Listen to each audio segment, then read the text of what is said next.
बहुत समय पहले की बात है। कासगंज नामक एक सुंदर सा गांव हुआ करता था। उस गांव में एक लकड़हारा रहता था जिसका नाम रामू था। रामू बहुत ही ईमानदार और मेहनती था। वह हमेशा अपने काम से खुश रहता था। उसके पास ज्यादा पैसे नहीं थे, लेकिन वह अपनी जिंदगी से संतुष्ट था। रामू के परिवार में उसकी पत्नी और उसके 2 बच्चे थे।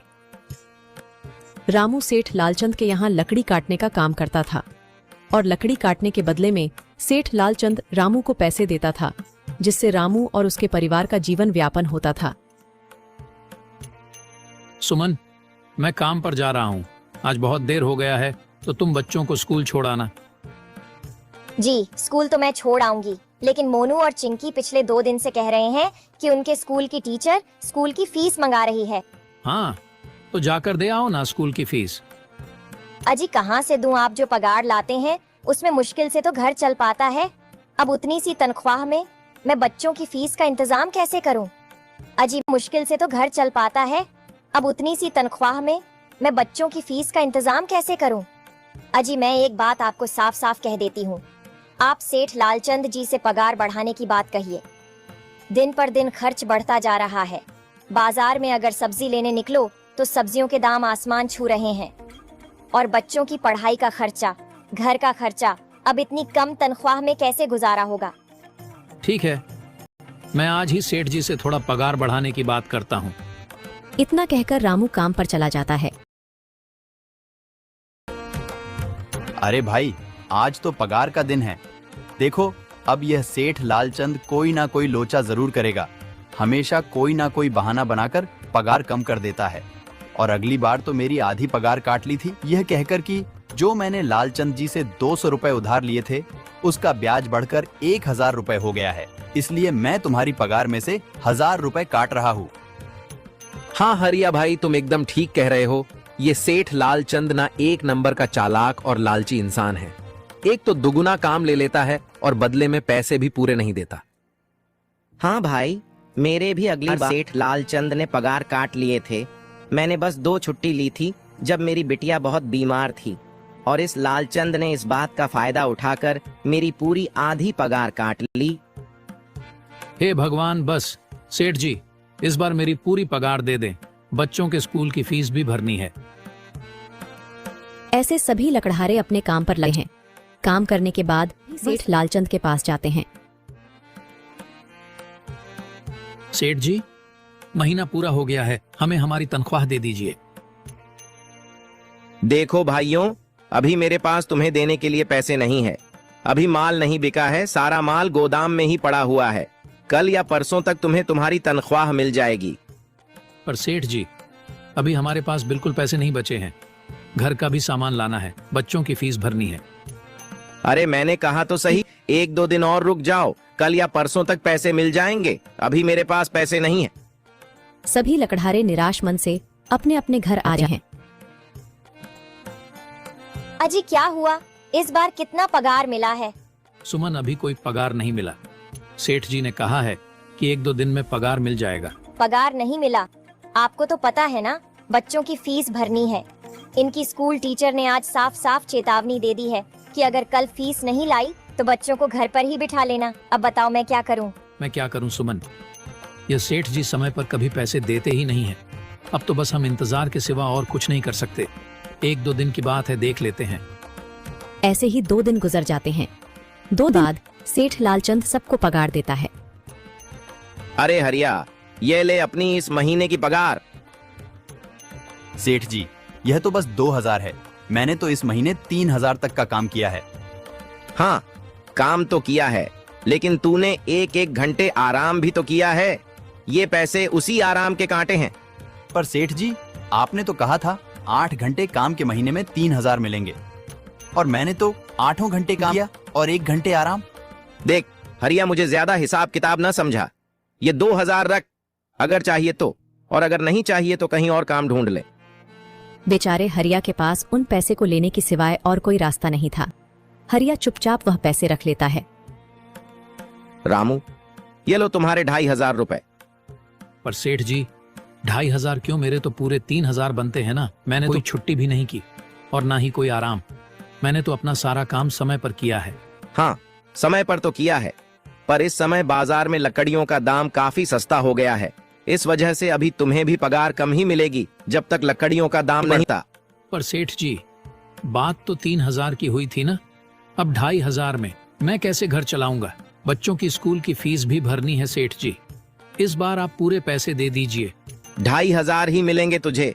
यहाँ काम करना है तो कर, वरना कहीं और काम ढूंढ ले। बेचारे हरिया के पास उन पैसे को लेने के सिवाय और कोई रास्ता नहीं था।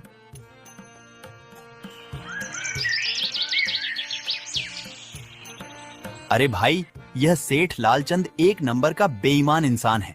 सारे पैसे अपने जेब में भर लेता है और बहाने बनाता है कि लकड़ियों के दाम सस्ते हो गए हैं। देख लेना, हम गरीबों की किसी न किसी दिन इसे जरूर हाय लगेगी। नहीं हरिया, ऐसे नहीं कहते। वह हमारे अन्नदाता है, आखिर उन्हीं के वजह से तो हमारा घर चल रहा है। अरे काहे का अन्नदाता? काम के पूरे पैसे तो देता नहीं है। पूरे महीने मेहनत करके भी क्या मिलते हैं? बस ये 2,000 रुपए। इसमें घर खर्च कैसे चलाएं? ऐसे तो हम कभी तरक्की नहीं कर पाएंगे। और हम कर भी क्या सकते हैं हरिया? हमें लकड़ी काटने की सिवा और कोई काम कहाँ आता है? और कोई काम खोलना भी चाहे तो उसके लिए हमारे पास इतने पैसे कहाँ हैं? अब जो भी हो, हमारा तो बस ये सेठ लालचंद ही सहारा है ना। कुछ देर बातें करने के बाद अपने घर और निकल पड़ते हैं। जी आ गए आप। कितनी पगार मिला है?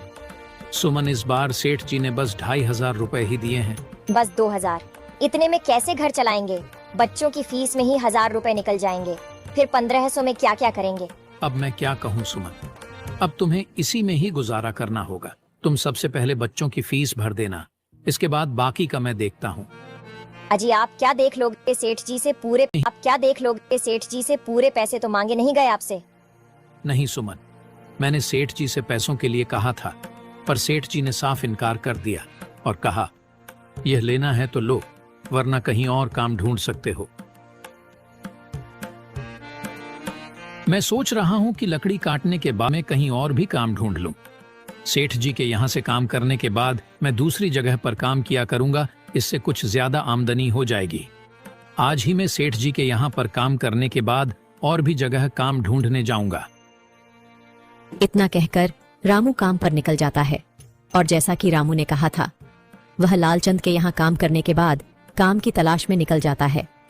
रामू पूरे गांव में काम ढूंढता है, दुकानों दुकानों पर जाकर लोगों से काम मांगता है, मगर हर जगह रामू को केवल निराशा ही हाथ लगती है।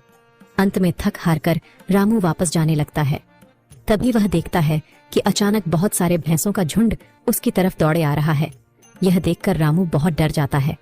वह इधर उधर देखता है तो उसे एक गुफा दिखती है और वह गुफा में जाकर छुप जाता है। जब भैंसों का झुंड वहां से निकल जाता है तब रामू की जान में जान आती है। हे भगवान, आज तो बाल बाल बच गया मैं, वरना आज तो मैं इन भैंसों के पैरों तलों तो कुचला ही जाता। पर यह मैं कहाँ आ गया? रामू यह सब सोच ही रहा था कि तभी उसकी नजर गुफा में रखी एक टोकरी पर जाती है। रामू उस टोकरी के पास जाता है। ये कैसी गुफा है? ये कैसी टोकरी यहाँ पड़ी है? इसे मैं घर ले जाता हूँ, सामान रखने के काम आ जाएगी।